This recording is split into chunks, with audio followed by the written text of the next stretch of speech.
And thanks for joining us here on PM Express. And tonight, fixing cocoa board. It's a very important conversation that we must have, considering its contribution to our GDP and our economy generally.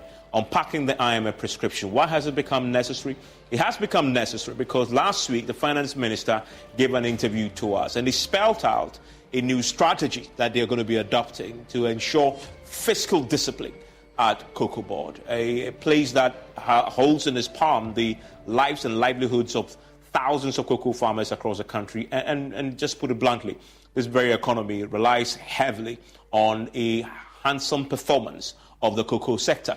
The finance minister told us that going forward, we are going to be seeing both himself personally and the central bank governor sit on the cocoa board, right? And that got a few people scratching their heads. And I'll tell you why pretty shortly. But this is how the finance minister plans to run the affairs of cocoa board. Like, he himself wants to take a seat on the board. He's not going to go there alone.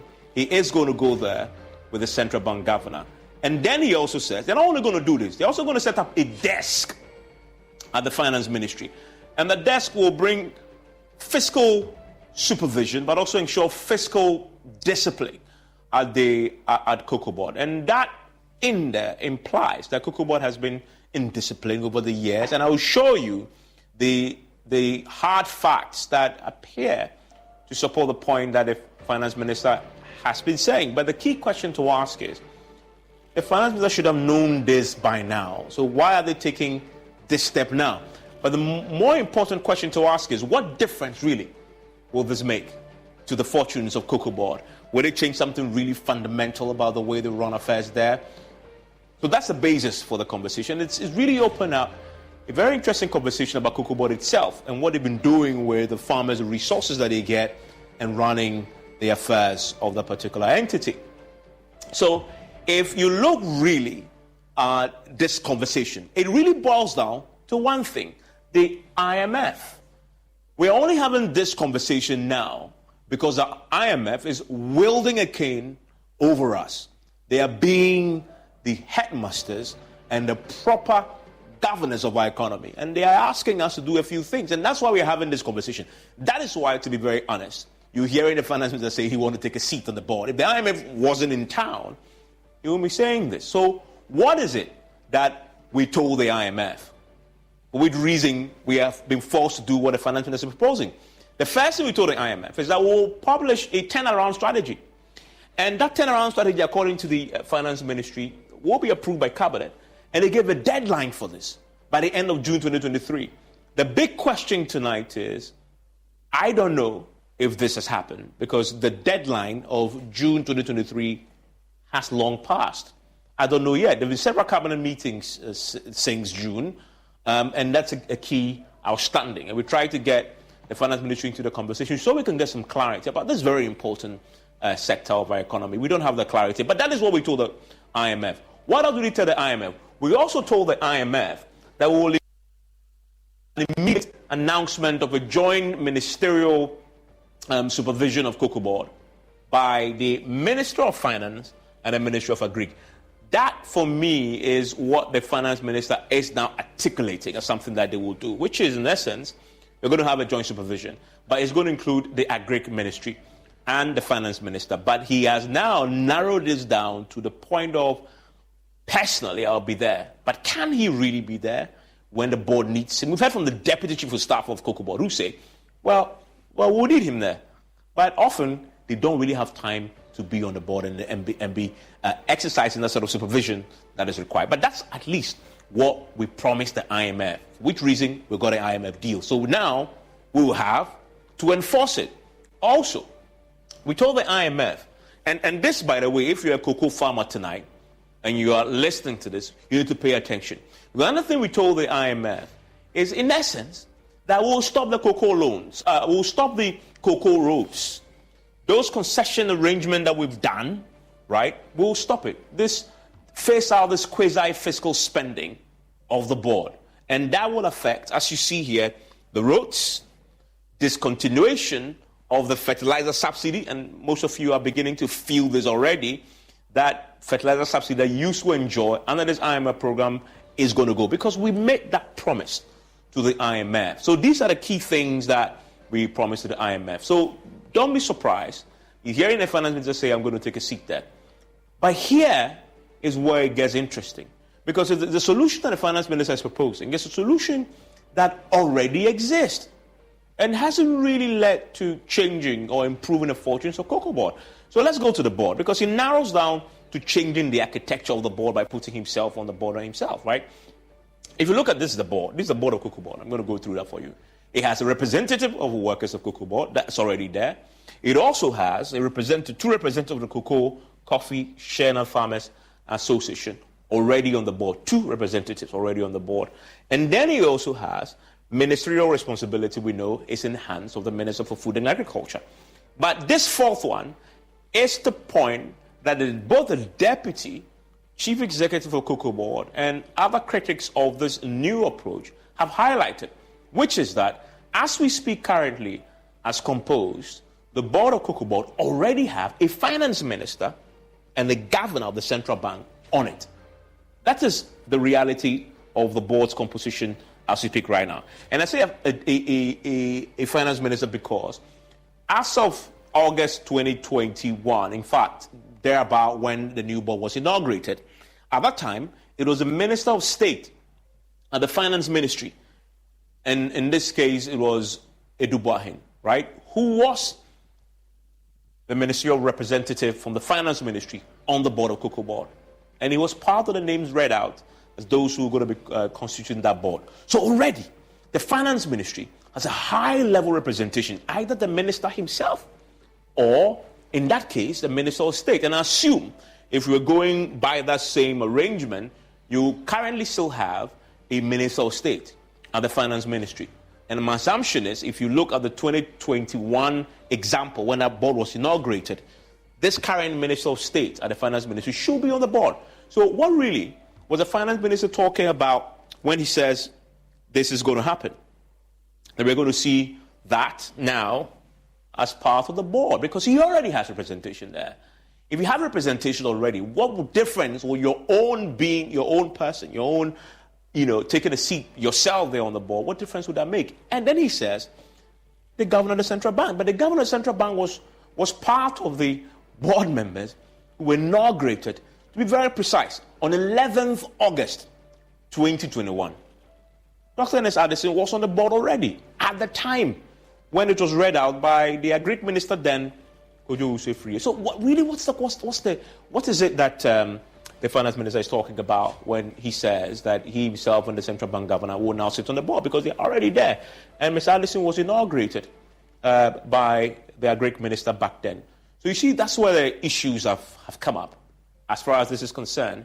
And then there's also a desk, right? That then will just fiscal discipline. But what really is the big picture? The big picture is that Cocoa Board isn't the only entity that the IMF has highlighted as having a problem. Cocoa Board was not the only one. We had others. But Cocoa Board is so important to us because, as you know, it's one of the big 3 earners for this particular country. And then you go to ECG. We know ECG has gone through the same process. They've been chasing everybody to try and get as much as possible from those who aren't paying because of the IMF program. And they made a good start. And getting to restructure his debt and loans that he had accrued over time with the IPP, so that's another one. And then we also have the VRA, which of course now is having to dole out a lot of money, 9 million cedis at the last count today, to flood victims in the Volta region. So again, you're already struggling. You have the Ghana Water Company. You also have the TOR, which is another interesting conversation, a whole different subject for a whole show here on PM Express. We have the GMPC, and we have the Ghana National Gas Company, and of course we have BOSS. All of them, the IMF had identified as being exposed to substantial fiscal risk. But we are focusing for tonight on Cocoa Board. So let's break the issues down a bit more, right? And this is the IMF own diagnosis of the Cocoa Board problem. And that's what we are talking about tonight. Fixing Cocoa Board. IMF says to fix Cocoa Board, a few things will have to be dealt with. And he said Cocoa Board has accumulated annual losses for many, many years because of high rollover cost of outstanding cocoa bills. And remember that we had this unprecedented scenario where Cocoa Board was unable to pay its maturing coupons and also the securities to those who have actually loaned them money. And the interesting thing about that is that the people were actually paid their maturing coupons, it hit their accounts, and it was reversed, which is very, very unusual. And when we dug deeper, we learned that the Bank of Ghana at that time just refused to cover for Cocoa Board. The Cocoa Board has failed over the years to raise enough money to pay its own debt when it's due. So Bank of Ghana has been doing it for them, covering for them. When it came to this time, Cocoa Board, Bank of Ghana says, we're not going to do that anymore. So although the monies had automatically gone into people's accounts, the monies had to be reversed. Those matured coupons that had been paid rightfully to people who deserve it because they've invested, they had to be reversed. And then they had to do another reversal to put the monies in a few days down the line. That told us that Cocoa Board was in deep financial crisis. And the IMF rightly mentioned that that's one of the issues. And then you also have a high purchase price to cocoa products compared to the operational cost. And that is an important point. It goes to the farmers. And this is where the farmers make their money, right? The high purchasing price. They make their money. But IMF says it's an issue. Farmers are already complaining that they don't get enough, right? But IMF says, well, it's an issue. So what would that mean for farmers? We'll talk about that pretty shortly. And then the big one, this expenditure that Cocoa Board has the appetite to do, talking about, fertilizer, subsidy, rural roads, but also, as the minority had pointed out, some expenditure that is administrative, that also costs the taxpayer quite a bit, which is not part of their core responsibilities. Many of the farmers who say they need this, they need the fertilizer provision. Many in the rural communities who need the roads will tell you that rural roads is important, but the IMF says that is clearly an issue that must be dealt with. So let's track the performance then of Cocoa Board. What really are the numbers? And this is what the numbers, these are the few numbers to focus on in telling the story properly. And this, by the way, is Cocoa Board's performance. And if you look at the losses that they've been accruing over the years, 2012 there was a loss, right? You come to 2013, again, 1.2 billion loss. You come to 2014, you have 326 million loss there. 2015, this is not a loss. This is they made a profit there. So that's a good one. I want to isolate that, for us to pay attention to. And I isolate it because it is possible. It is possible for Cocoa Board to do something great and to make profits, right? And now, part of the IMF deal is to instruct Cocoa Board to be run as a profit-making entity. That's part of the IMF deal, right? So we'll see how that pans out. But you come to 2016, we made a loss again, and again in 2017, and again in 2018, and again in 2019, and again in 2020. But then here's the kicker. You come to 2021, it is clearly an outlier because you're talking about $2.4 billion dollars or cedis worth of loss there. 2.4 billion. And it's nothing compared to any of the losses that we've talked about so far. So something really outstanding had happened here, which of course has alarmed the IMF and had led to these very drastic measures that the IMF is putting in. And then you look at the cocoa loans that have come in also, and you begin to see the loans that keep piling up and keep climbing and climbing and climbing. The Cocoa Board clearly is overburdened with these significant loans that we see there in billions, by the way, that it keeps carrying on. And as we know, the syndication loan, the deputy chief executive says they will confound almost everybody, because there are many people who say with this kind of balance sheet, they will be struggling to raise their cocoa syndication loan. He says they will do so. We'll see how they do it. And then, what does this mean for the farmer? And for me, this is the most important part of the conversation tonight. All what I've said, with the IMF coming into play, means fertilizer provision will be affected. It also means rural roads development will be affected. It also means that mass spraying of cocoa farms will also be affected. And then providing high-yield seedling for farmers will also be affected. And it's instructive to note that the deputy chief executive told me on radio that one of the reasons why Of course, they struggle because it's not being run as a profit-making entity. It's run to focus on the farmer. So they put a lot of money into the farmers, right? But the instruction now is run it as a profit-making entity. If you run it as a profit-making entity, you won't give the subsidies anymore. The farmers, in essence, will be left to fend for themselves. But what is the impact of this? We need to save cocoa board. Question is, at what cost? And then we also know rehabilitation of cocoa roads is something that will be affected. Let's talk about this. Fixing cocoa board. My guests are joining me. Cocoa farmers are joining me. We're going to go to Parliament for a conversation. We'll speak to an economist to delve deeper into this. We had cocoa board to join us, but of course they are unable. They reached out to us very late to say they can't come on the show now for many, many reasons. That's fine. I will still have the conversation nonetheless here on PM Express. Stay with me.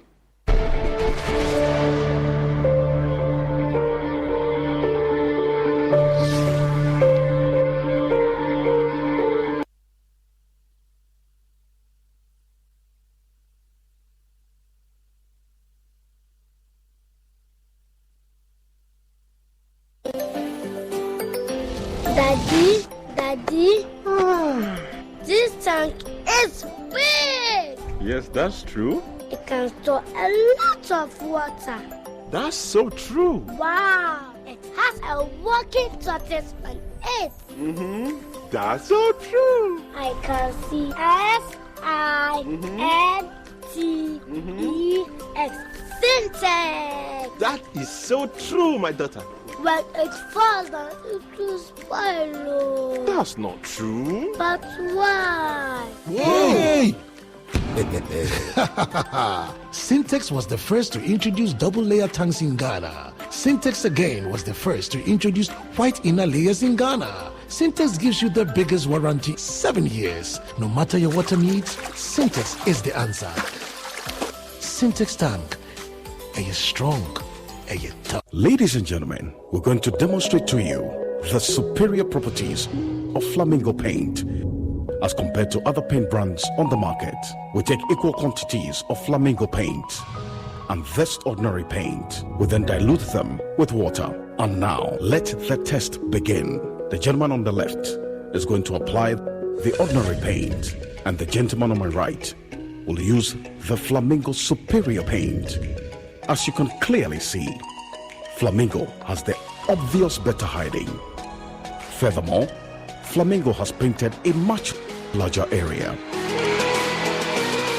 You know, 1 bucket of Flamingo paint is equal to several buckets of any other paint brand on the market. Flamingo paint is made with superior formulation to give superior durability, superior hiding, superior coverage. Flamingo paint, simply superior. Crazy pa. Don't say no to me. Whiskey. Wash. All of a sudden, my voice are different. And when you saw a call. Barman, bring me the honey whiskey. You know the one? Black Rock whiskey. Honey whiskey. Chalet, honey near their fro. Black Rock whiskey is strong. Now she taste me is smooth and it goes down easy. Excuse me. Barman, bring my friend 1 Black Rock whiskey. Black Rock whiskey, blended with natural honey flavor. Hey, what's up? Barman. Hey, what the hell for Sikanton Sada? The pure Bintoma Nano. Me the Black Rock whiskey can be the feeling smoothness, no. Drink responsibly. Not for sale to persons under 18 years of age and not recommended for pregnant women. This advertisement has been vetted and approved by the FDA. Can he tee up someone in red? And it goes to wall! What the 5 Champions League? You want to know? I be the real goat. Chairman. I be the real goat. The left magician. Who is the goat? Ghana Jollof or Nigeria Jollof? Ghana Jollof has no co-equal. The smell alone. Oh my God. No, that shift. You two they lie, eh? Now the same stew when they use cook the rice and then they go put them for top. You are lying. Ghana Jollof.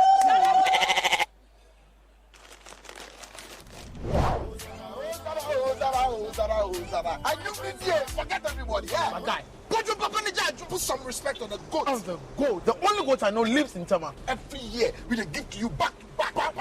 We are talking about PET. I want some Yaji face. Except be the goat, huh? My guy, he be the goat.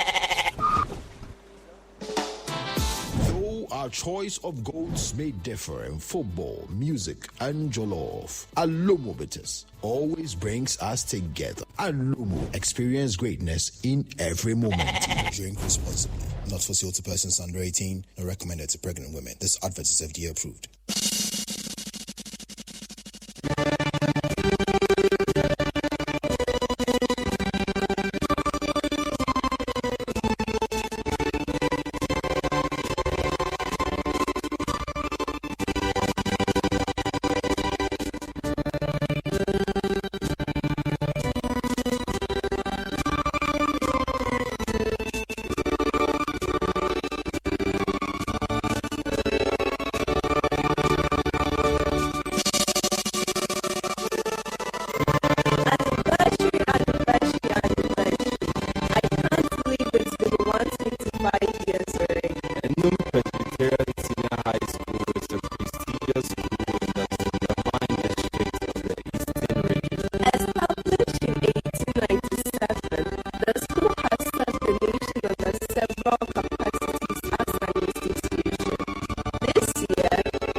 PMS is always brought to you by Syntex Tanks. It is strong, it is tough. Alumo Bites, experience greatness in every moment. Ghana AIDS Commission also joining us tonight for a conversation. Dr. Patrick Isumin is a guest joining us for a conversation on this very important matter, the development economist at the University of Ghana Business School. We also have Dr. Godfred Seydou Gisao. He's a deputy ranking on the Agri Committee of Parliament and MP for Wa East constituency. We also have Nana Aboidi Boating Bonsu, who's the president of the Concerned Cocoa Farmers Association. And I want to start with him, Mr. Bonsu, with the cocoa farmers. Tell me, since this IMF program started, and I just detailed the agreements and the promises we made to the IMF, give us a sense of the life of a cocoa farmer under this current regime with the IMF, but also under this current economic conditions. Yeah, good evening, and good evening once again to your viewers. There's a call that interrupts, so at the end of the day, I cannot get what you said very well. So if you can... I just wanted to start by first understanding the circumstances under which cocoa farmers are currently operating under the IMF program. What is it like compared to what you're used to? What has changed? What is new now? Thank you very much. And then we, the cocoa farmers, have nothing to do with the IMF, and then we don't know anything about the IMF. What we know is Cocoa Board, which is the head of we the farmers, which we attend to, or maybe they also attend to us, and then we have business with them. With IMF, we have nothing to do with them. So when you ask me this question, I don't know how to put it, but at the end of the day, the cocoa farmer that is in the village, as even where I am now, I have to even move all the way just to come and get to somebody's corridor for me to have a light. Network is very bad. I have to travel, let's say, 3 or 4 miles to get to the place to just get light and the network just to speak to you. We, the farmers, have nothing to do with the IMF, and the current situation with the IMF here and the condition don't bother us. At the end of the day, it bothers the government because. Yeah, and I guess what I'm driving at is in the last year, for example, or two, have you noticed? We just went through it. Have you noticed the subsidy, for example, that you get, the spraying that you get, those arranged programs that government gives you? I mean, through Cocoa Board to help you do your work and to farm cocoa. Have you noticed any changes in that? It's a very big change. There's nothing that is happening. When you talk about a mass spraying and you talk about things that are being given to the farmers, there's nothing of that sort. We are on the ground 24/7, and as I'm speaking to you, a lot of farmers have even threatened to get rid of their cocoa and then get to a different thing altogether because, one, the thing that they are supposed to get, they are not getting it. And then Cocoa Board have put wax in their ears not to listen to the farmers. And there was nothing on the ground. Mass spraying, fertilizer, whatever at all that you call it, there's nothing of that sort. We are not having it. And then farmers are really... Okay, he's in his farm, so you can expect that the network may become an issue and we may have a challenge with the Zoom.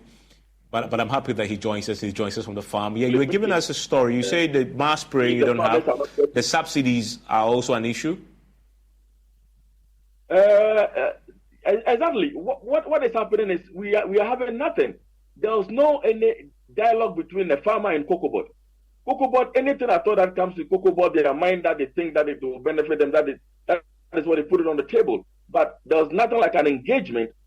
Like, let's sit down with the farmers. They are the real people on the ground. They are the people doing the job. Let's sit down with them and see what they want. But we live in a country that when somebody wakes up early morning and whatever that comes into his mind, he just implements it for us to follow, which is very bad.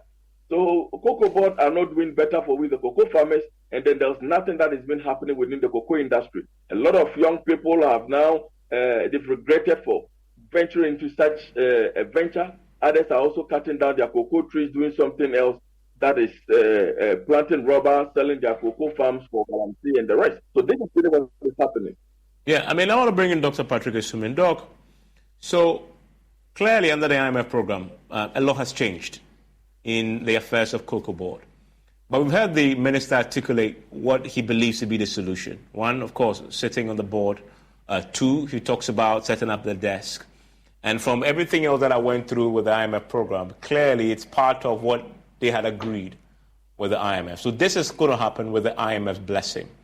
But the key question is, does the proposed solutions actually fix Cocoa Board? Good evening, and good evening to viewers. Thanks for having me.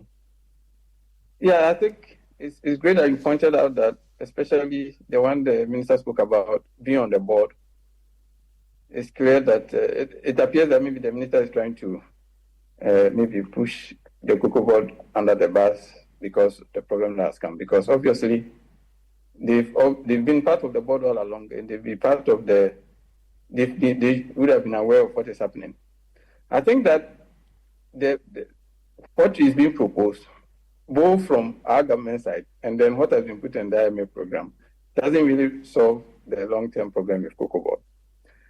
And what I see as a longer-term problem. So we do speak about the operational costs and the challenges that are there, but I think for me, the main problem has been a complete lack of vision about where we want to take our the long-term strategy for cocoa, and then all that has to do with that. Cocoa has been a mainstay of the Ghanaian economy for a long time, and to see that we have to go through this annual ritual of doing syndicated loan, and to the extent that even though the price that we receive on the world market is almost twice the price that we pay to the cocoa farmers, and yet we've not been able to do something substantial to the extent that we've accumulated it. It's just unacceptable, and for me, it just speaks about lack of clear strategy. At the outset, we should have had a plan where at some point Cocoa Board will be self-financing and we wouldn't need to do this syndicated loan. at all. If we had that as a plan, because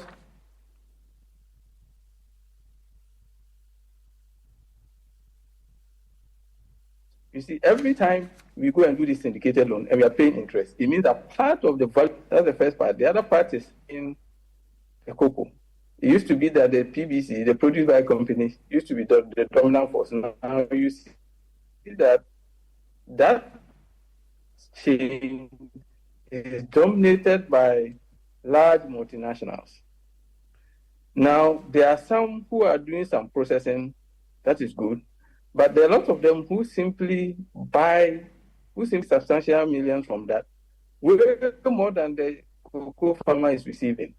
All of these are value that should be coming to either cocoa board or to the cocoa farmer, or surpluses that we should be generating and investing in the long-term sustainability of the economy. So that lack of vision to say this is the place we want the cocoa sector to be in 10 years, in 5 years, and wean ourselves off dependence on foreign financing, and then all these, and then also the management issues there are where the long-term problems lie. Not having a clear vision. Now, if you look at what we have agreed to do in the IMF program, is even going to cause us more problems. Because if you travel in rural Ghana, you realize that the cocoa roads, and here I'm not even talking about the financing arrangement. If you look at the important role that the cocoa roads play, because without them, the cost of sending the cocoa beans to the port for export would be problematic. So, and it's not just the cocoa sector that it serves. Mind you, there are so many places that are cut off. And in the absence of the cocoa roads, there will be a lot of problems, even sending some key other produce to reach the main market centers. So when you decide that you're going to cut off the cocoa road, well, if there are issues with the financing arrangement, and there are problems that have to be solved, we should solve those problems. Then to top it off, to say we are going to cut back on the fertilizer support and the spraying and other support, it just completely blows my mind. But it's also a reflection of how deep the cocoa board problem goes, and that these are very radical propositions. But to think that the IMF agrees and with the government that this is the way to go, what does it say itself about the effectiveness of the program when it comes to dealing with the cocoa sector? Because the IMF should know better, right? I mean, you expect that they'll know better, but you say their proposed solutions will not solve the problem. It will actually make it worse. How so? Because you have to try and deal with a black hole that have generated over the years. How do you do that if you're not cutting cost? See, the IMF looks purely at the financing side. They will look at government books and say, oh, they see that cocoa board is leaking so much financing, it's leaking so much public funds, and it's beginning to depend so much on the budget. And then now we do these cocoa bills and loans that we are not able to pay. And they'll say, okay, let's cut all of those. It doesn't see the long-term strategic importance of cocoa board providing this kind of support by way of subsidized inputs, the spraying. It doesn't really go beyond, whatever financing issues are, and then look at the strategic long-term importance. And then you simply look at those short-term financing aspects and say, okay, let's cut this off. And I think that's where that's where it's very problematic. Yeah, but Doc, you see IMF's point, right? What you just articulated is what we've been doing for years, spraying, subsidies, etc. And yet, the graph that I showed earlier showed that we're doing that, and we've been recording losses year after year after year. The historic loss of 2021 of 2.4 billion tells a loud story. Something definitely must change to get cocoa board back to efficient financial ways. And IMF reckons what must change is what they're actually doing now. Cut the subsidies, cut the spraying, cut the cocoa rows, etc. to fix this particular problem. That is where the disagreement is, because you may cut the subsidies, you may cut the spraying, then you forget about, over the long term, what those things do to the volume of the cocoa that we produce. I do recall a long time ago when the cocoa spraying was introduced for the first time. I think President Kufuor was in government at that time. There was a huge jump in the production for the next so many seasons. So we do know that those subsidies make a difference. If the IMF has said, let's focus on the operational cost and trying to address them, and let's look at this financing arrangement about, the cocoa bills and how we purchase the cocoa and make efficient use. Cocoa generates a huge surplus for the economy. We are only here because we don't manage those surplus properly. And, part of the reason is that the cocoa board has become a little bit of a political football. So we do see politicians controlling a lot of things that happen there. And that is where the issue lies. The issue is not the meager support we give to the farmers by way of the subsidy and the spraying and the other subsidized inputs. That is not the cause of cocoa board's problem. So yes, when in terms of what to cut to make immediate impact, it's you see that once you cut those things, it will make immediate impact for you. But we have to think about the medium term, what that means for how much cocoa we'll be producing in the next 3, 4, 5 years. Let me bring in the cocoa farmer with us into the conversation. And I want to switch the conversation slightly. First, give me your thoughts on this whole decision by the finance minister to say, I want to take a position on the board. I want to be there myself with the BOG, although we've shown that they've already have representation on the board and they're going to set up a monitoring desk.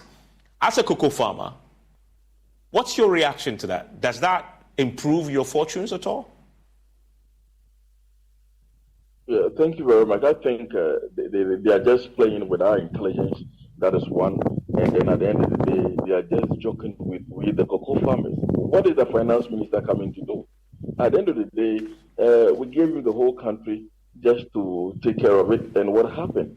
So, cocoa board itself is a collapsed institution that has collapsed already. We know it and we foresee it. We said it several times, but they never listen. So, with this situation, we don't need Ken Ofori-Atta and his people and other things for them to do what? They have nothing to do. They have nothing to do. If they have something better to do, like by now, Ghana's economy has shoot up. Like by now, you will not be calling me by this time. But what happened? They have nothing to offer. Cocoa farmers are capable of doing their own things. If we are able to manage our cocoa up till now, that we are feeding the country, and the country don't even recognize we as a cocoa farmers. What we are saying is, they should forget about us. They should forget about Ken Ofori-Atta and his people, and then if they know that cocoa board is collapsed, we should know, so that at the end of the day, as a cocoa farmer, I can sell my cocoa directly to the buyer to make my money, rather than relying on the government. The government have nothing better to offer for the farmers. As I'm speaking to you, a lot of people, millions of people want to cut down their cocoa tree, want to shift from cocoa to a different crop, all because they've seen that they have been enslaved for so many years. Enslaved for so many years. And what is Ken Ofori-Atta coming to do? He was the finance minister, and what happened? And then they will come and tell us that the board, and then they went to cabinet and whatever that they call it. We don't believe in that. What we are saying is, the industry has collapsed. So they should allow with the cocoa farmers directly sell our cocoa produce to make our money. Because other countries are doing it. They sell their cocoa on their own. Why is it that what interest is government so much interested in that he cannot even allow with the farmers to sell our produce than for him to sell it for us? Then it means he's getting more. And that is why he's so interested. If there's nothing there, like Ken Ofori-Atta will not come. Move all the way from the finance side just to come to the cocoa sector. We don't need Ken Ofori-Atta, and we don't even need the wine, edus, and other things. At the end of the day, they've caused the financial loss to the state, which they have to pay for.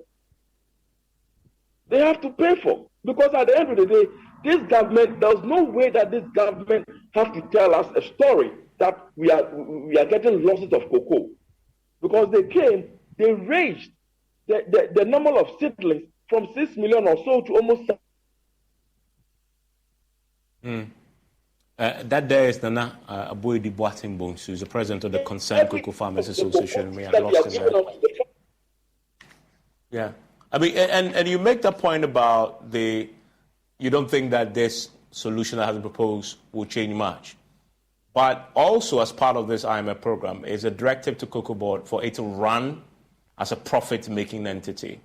That definitely is good news, isn't it? I mean, they will be more efficient if they have to make profit. Or you think that will hurt the cocoa farmer? What is IMF? We don't believe in IMF. Who is IMF? If the government will go for IMF, fine. They have to do on their own thing, but then they don't have to use us for IMF for things that they've not even sat down with us to discuss. We are farmers in this country. All the decisions that the government... Well, his connection isn't great. Let me bring in Dr. And Patrick. there's no way that we will believe in them.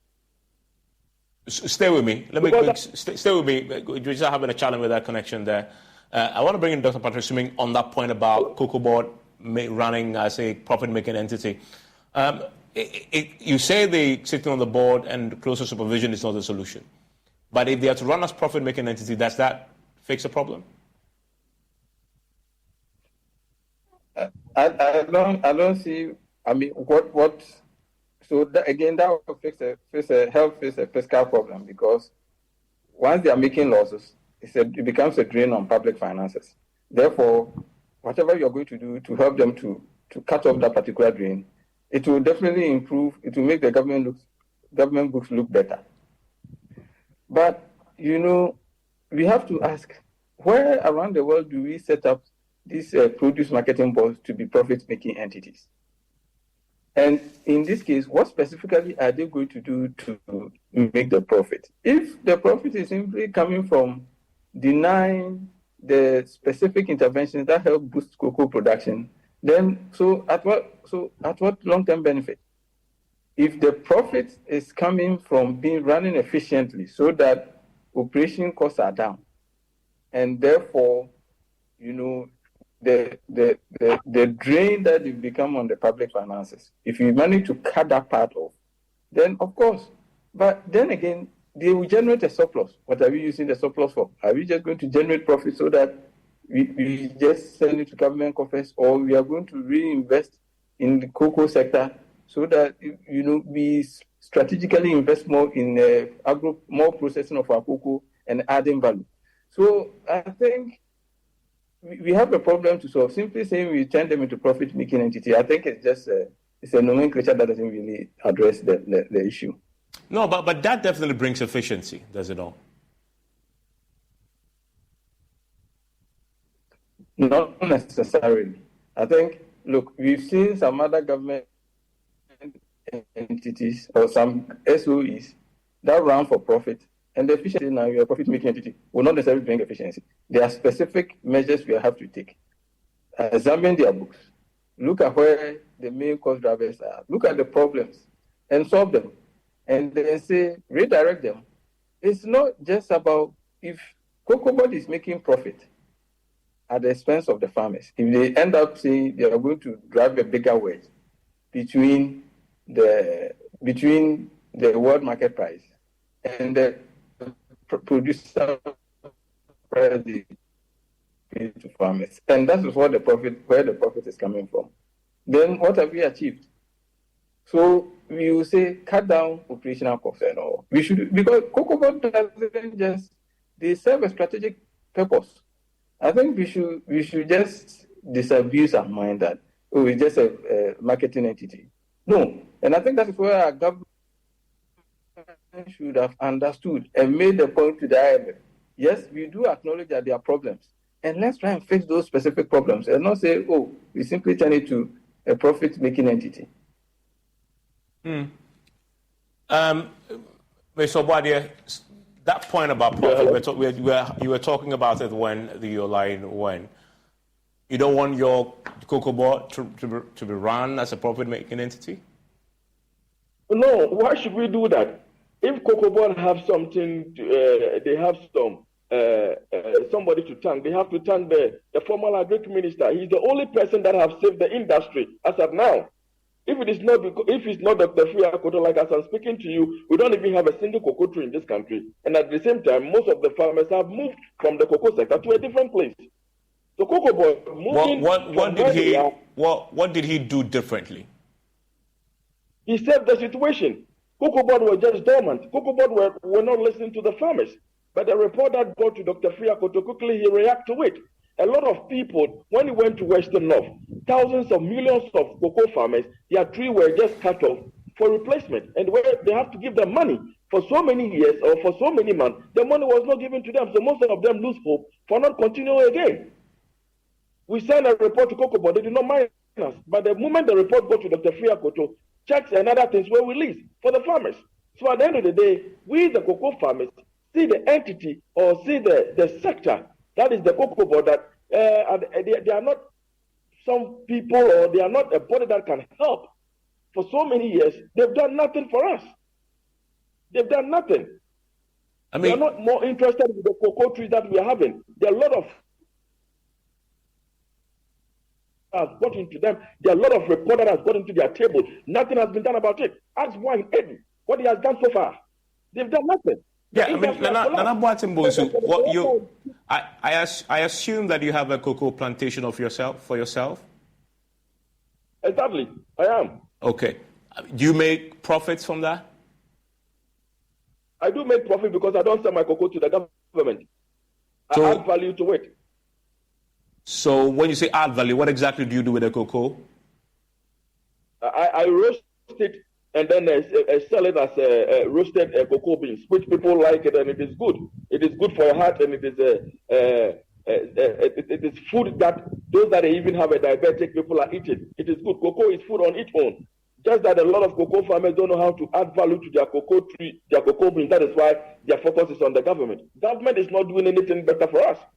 You are selling your cocoa bag very cheap. Look at the price that they give us recently, which you can even make 2,000 or 3,000 with your bag when you add value to it. And when you are serious enough, you can even get 5,000 per bag. So why should you cheap yourself so low in a way that you are dependent on somebody somewhere in Europe just to sell your things for them? You see, cocoa farmers, as I'm speaking to you now, we are no more interested of selling our cocoa directly to Europe and other things. We want to sell it on our own. Government have to give us that power to do that. Because if you had, this is just out of curiosity. Assuming tomorrow the policies changed and you can sell your cocoa yourself, who will you sell it to? Oh, there are a lot of people that they are waiting to buy the cocoa. There are thousands and millions of people that they are waiting. If we don't even have a brand like that on us, that when you export your cocoa, you send your cocoa somewhere to be arrested. They are in. A lot of people come. As I'm speaking to you, people from Jamaica and other places, they are ready to buy our cocoa. Just that they can't buy directly from the farmers.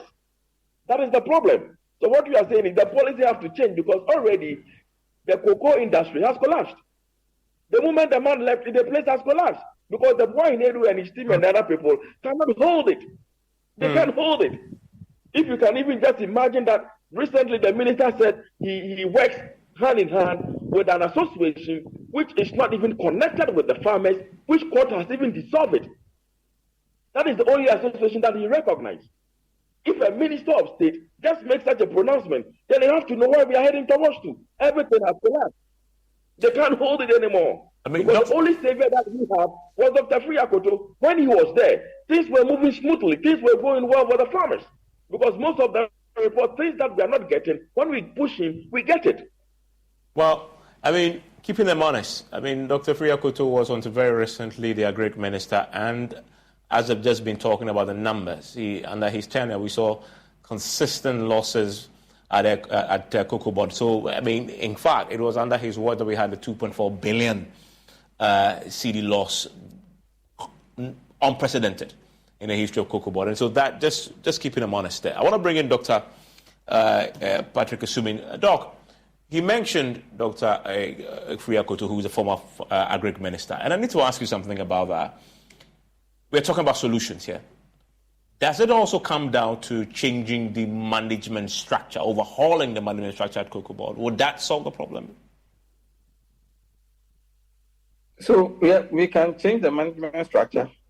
There's a problem with how we manage SOEs. That has to change. So, and you mentioned earlier during the introduction that it's not just Cocoa Board that is been leaking funds, it's been leaking money. Yeah. So there's a general problem about how we deal with SOEs, where sometimes it appears that it becomes, some tools for political leaders to cultivate patronage. So I think there's that general problem. So even if you change the management structure, and then that aspect, we still allow politicians to retain control, then I'm not sure that necessarily solves the problem. Then you have to look at, again, what role do we want cocoa to play? And what role within that structure? So if you have a longer term development strategy, what is the long-term role for the cocoa sector? And how do we get there? So that vision has to be clearly communicated. At the moment, it's business as usual. Every year, we do syndicated loan. It helps stabilize the currency a little bit. We are happy. And, people, we are not really taking care to track exactly how the funds are being managed, especially at the cocoa level. Meanwhile, the cocoa is generating a lot of surpluses. So I think we need to have a longer term plan. That is a long-term vision. That is important. And say, in 10 years, we want cocoa to do this. Then we have to communicate how we want to get there. That plan should definitely involve doing more processing and moving away from the current financing model where we do syndicated loan, pay a lot of money as interest from the hard work of the cocoa farmers. I think it also explains why the cocoa farmers have been complaining that they now want to sell their cocoa directly, because they've seen that they work extremely hard. They hardly get half of the value of their produce. And then whatever surplus is generated, they don't really see exactly what is being done for their benefit. I think the issues about the subsidies and the spraying, that will actually help the productivity of the cocoa trees. It's something that, at least indirectly, they see they are benefiting. Now we've heard talk about establishing a pension for them. That is also great. But because we've gone to the IMF, we are going to take those ones out at a time where Cocoa Board is making losses, because they are fulfilling their part of the bargain. They are producing their cocoa and they are selling it on as the government policy demands.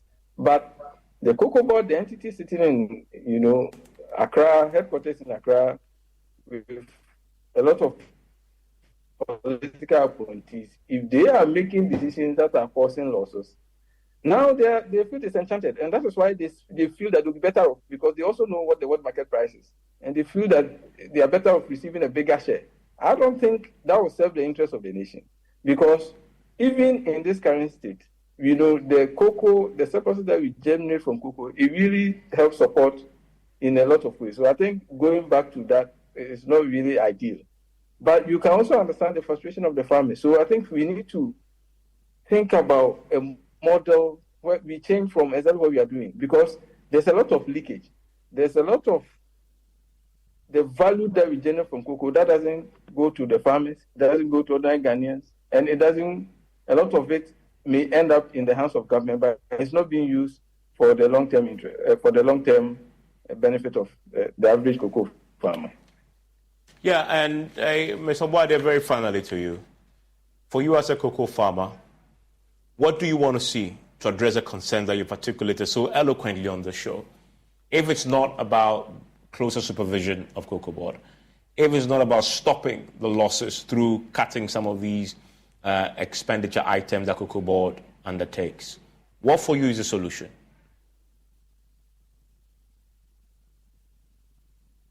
Hello, Nana.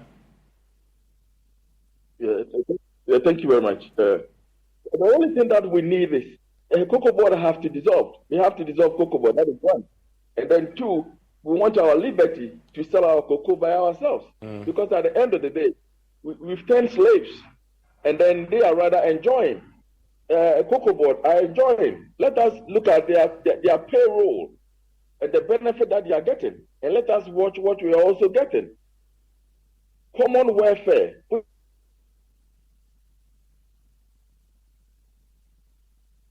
Oh, goodness me. No school is built well within our catchment area.